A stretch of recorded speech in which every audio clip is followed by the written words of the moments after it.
Hello and welcome to our webcast for February 14 to 2020. 2020, okay. My name is Christian Debré and this is Amy Asbrook, the director of Toujours Vivant, Not Dead Yet. Hello. Toujours Vivant, Not Dead Yet is a non-religious organization by and for people with disabilities and our allies. We believe that the choice to die is not free as long as old, ill, and disabled people don't have a free choice in where and how they live, and that must change. Today's topics. First one is no choice to die, Blackwood. Second one is study of Ontario MAiD case doesn't allay. Allay fears, sorry. There was an allay fears. Allay means calm or. Okay, so first subject. Yep. Amy will help us through those subjects. Yep, I'll do my best anyway. No free choice to die, Bob Blackwood. Bob Blackwood was euthanized in Sherbrooke, Quebec on August 18th, 2017. He was first diagnosed with Parkinson's disease in 2010, but his diagnosis was changed in 2016 to multiple systems atrophy because of the rapid progression and severe symptoms he had. For Mr. Blackwood, MSA caused severe pain, cramping, circulation, nausea, and sleeplessness. Treatment was unsuccessful at managing his pain. Mr. Blackwood went into the hospital for palliative care in July of 2017. The medical team got his pain under control so he could sleep, but the medications also suppressed his breathing, so the doctors cut the dosage, which is an interesting, We don't know if they use CPAP or something like that. Right. Respirator, we don't know. We But even a respirator like CPAP is not a big deal. We use it. Yeah. Both of us use it. Right. Amy and I. Right. And we also don't know what else they tried or it's, we don't have the information. And when it gets into these questions, it gets into these problems of palliative care, immediately people jump to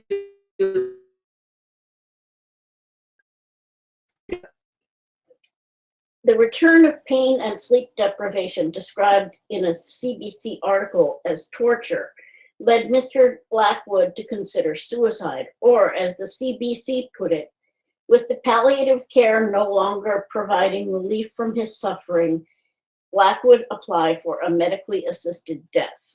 So, that was, as far as the CBC is concerned, that was the only alternative, rather than trying other palliative care measures or, And there is many. There are a lot of options. And doctors have all the tools needed to extinct all kind of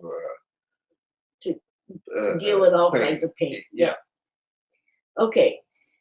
His application under Quebec's euthanasia law was denied because the second doctor didn't believe he was at the end of life. Which was true. Right, he wasn't at the end of life. Problems in advocating on his behalf because of summer vacation schedules and people weren't available to speak to.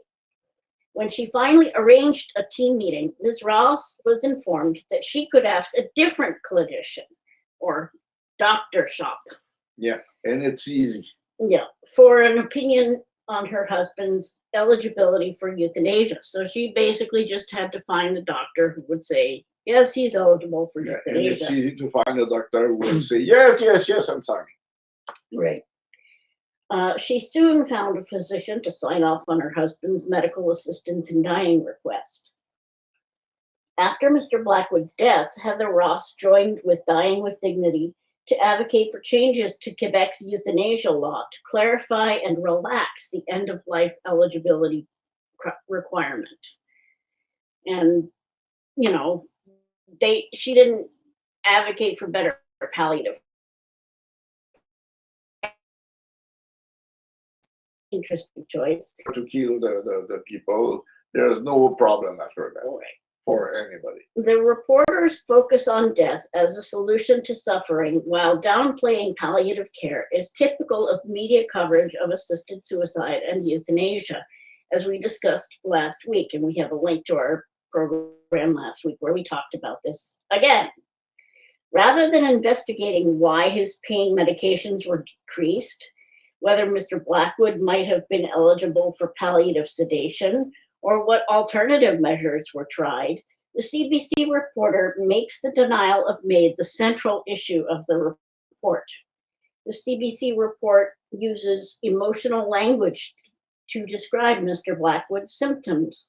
Phrases such as stumble in a woozy daze and committed to palliative care. And you have to realize that people who advocate for only there to promote it.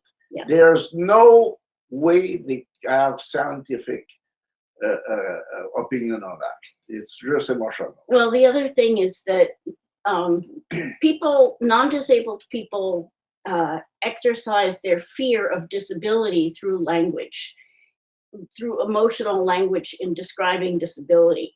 And that's how we know that they're afraid of us, is Yes. They use this very emotional language about disability. Our way of describing his symptoms was pretty neutral. And it's possible to describe very severe disabilities using neutral language that doesn't evoke these emotional images of fear. And that's the idea, because we don't want people to think that disabled people are different, that they're less than or different, or as other forms of life. Yeah, all forms of life. Yeah. So anyway. Yeah, you should look at him, peace with him. Yeah. Okay. So these phrases that they used are designed to evoke an emotional response in the reader, and the word suffer is used 9 times in the article.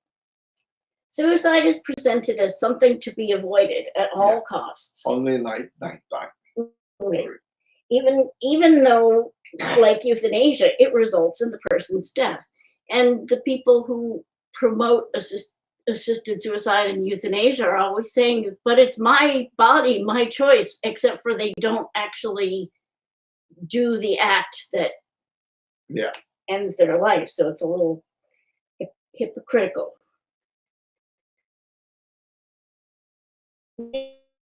Palliative care, whether Mr. Blackwood was at the end of life, rather than asking the palliative care specialist about the type and amount of palliative care he received. Yeah, so it's very normal to not asking palliative care over a palliative care specialist. Yeah, very normal. The reporter also quotes a spokesperson from Dying with Dignity with no opposing view to provide balance. So only one side. Quelle surprise. Quelle surprise.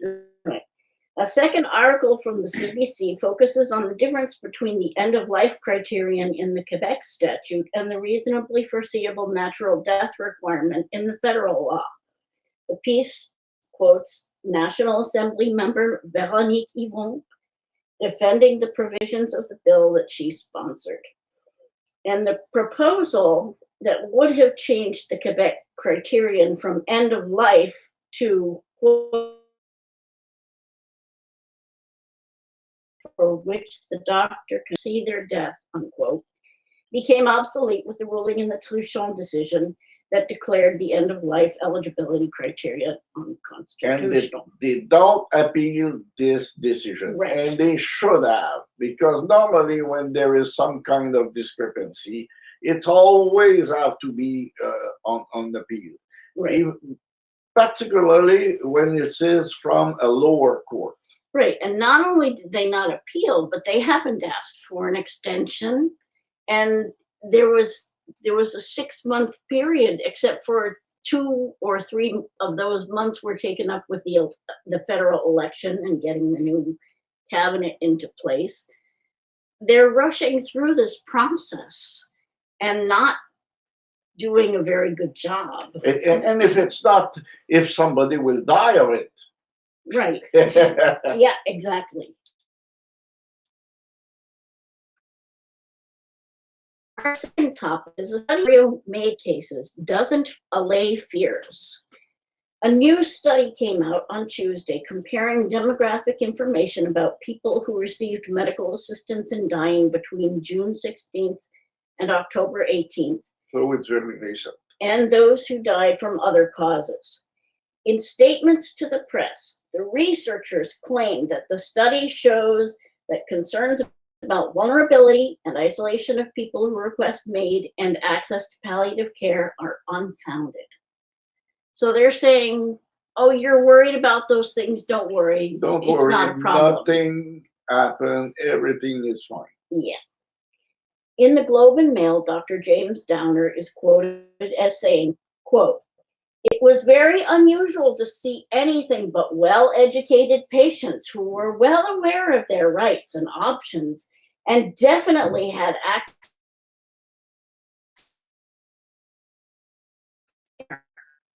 Okay, it was good because palliative care is accessible about 35% of people. Yeah. N'interromps pas, Okay. parce que ça suit. Okay, so that's what he said. However, on page 8 of the study itself, the authors state that a number of important patient characteristics were not routinely recorded. For instance, religion, ethnicity, or education. Education. Oh, but he said they're all well educated. Where did he get that information? I don't know. Maybe he got somewhere in the cloud.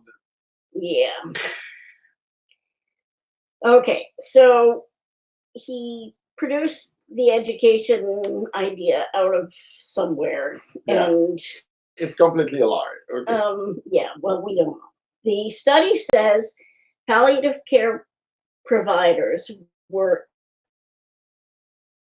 1.2% of patients, and at the time of the request for MAiD, 74.4%, without defining what involved means. So does that mean the person had a meeting with a palliative care specialist? Is that what involved means? Yeah. You know that I have to change my tire at the autumn. Did you know that? Yes, so you were eligible. Right. Yeah. Okay.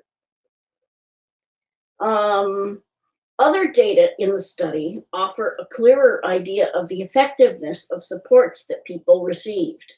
The actual supports that they received, you mean? The fact that 99.5% of people who requested MAiD reported physical suffering would seem to indicate that whatever palliative care they received, it was inadequate. Also, psychological provided 2% of MAiD requests, though 96% of people reported psychological suffering. So 96 minus 6, so 90% of people doesn't receive what they are intended to get. Right, what they need. Okay, what they really need, yeah. Right. So, but everything goes fine. Yeah. Don't worry. Yeah. The researchers said that they did not have any information about disability status, but offered the percentage of people who lived in institutions as a substitute for disabled people, the count of disabled people, without regard to the many disabled people who don't live in institutions. And as we've often said, when you have a terminal illness, you have a physical or mental impairment that activity, whether or not you acknowledge that. Even if it's very recent. Right. exactly. So basically 100% of people who request and are given euthanasia have disabilities, but they don't know how many disabled people there were. Yeah. The way this study is being presented to the public seems like a propaganda exercise. Quote, experts agree everything is fine. Yeah. Are you sure? But you only need to scratch the surface of the data and find that all is not well. And I only literally took about 10 minutes just reading through the study. Like, wait a minute. Something doesn't add. Yeah. So, and you know, they put out this press release, and of course, the press eats it up because the press.